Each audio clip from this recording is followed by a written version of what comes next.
if you're deficient in this critical nutrient, you're twice as likely to die. This is a report actually from a study of hospitalized patients in the journal Critical Care. And up to half of all Americans are deficient in this nutrient and don't know it. In fact, it accounts for a long list of symptoms and diseases which are easily helped and often cured by adding this nutrient. In fact, in my practice, this nutrient is one of my secret weapons against illness. What is it? It's magnesium.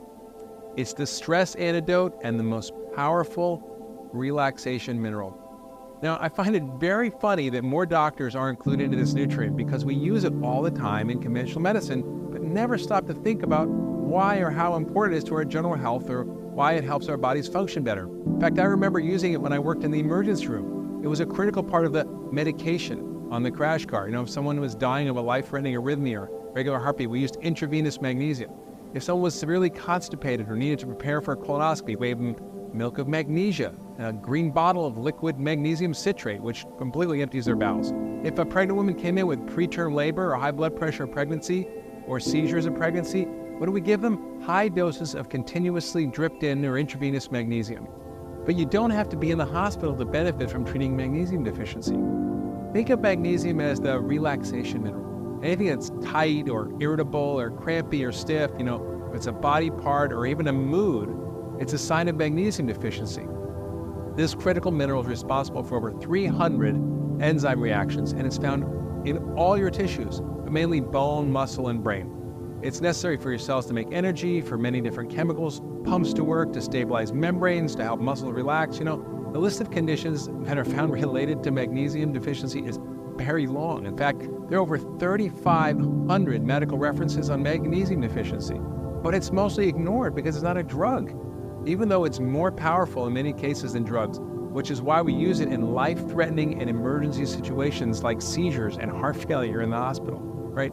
You might be magnesium deficient if you have any of the following things: muscle cramps or twitches, insomnia, irritability, you're sensitive to loud noises, you're anxious, you have autism, ADD, your palpitations, angina, you're constipated, you have anal spasms, you have headaches, migraines, fibromyalgia, chronic fatigue, maybe you have asthma or kidney stones. What about diabetes, obesity, osteoporosis, high blood pressure, PMS, menstrual cramps, irritable bladder, irritable bowel, reflux, trouble swallowing, and lots more? It's even been linked to inflammation in the body and higher C-reactive protein levels.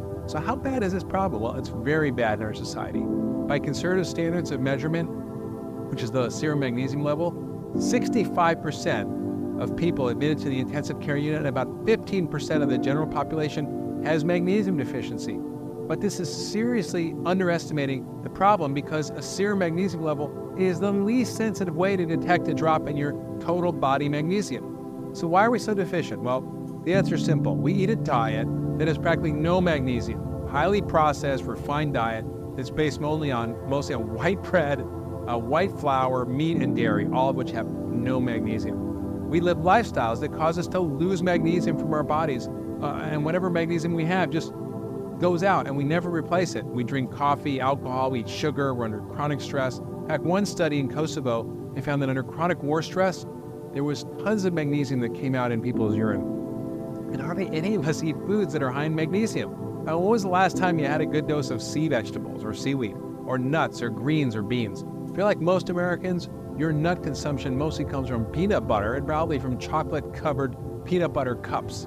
Now, our processed diet contains almost no magnesium. It's rare in our diet, and it's often poorly absorbed, and it's easily lost from our bodies. So a recent scientific review of magnesium said it's highly regrettable that the deficiency of such an inexpensive, low-toxicity nutrient results in diseases that cause incalculable suffering and expense throughout the world. This is from Medical Hypothesis in 2001. In order to absorb magnesium, we need a lot of it in our diet, plus B6 and D and selenium to get the job done. And much of our modern life conspires to help us lose whatever magnesium we do get in our diets.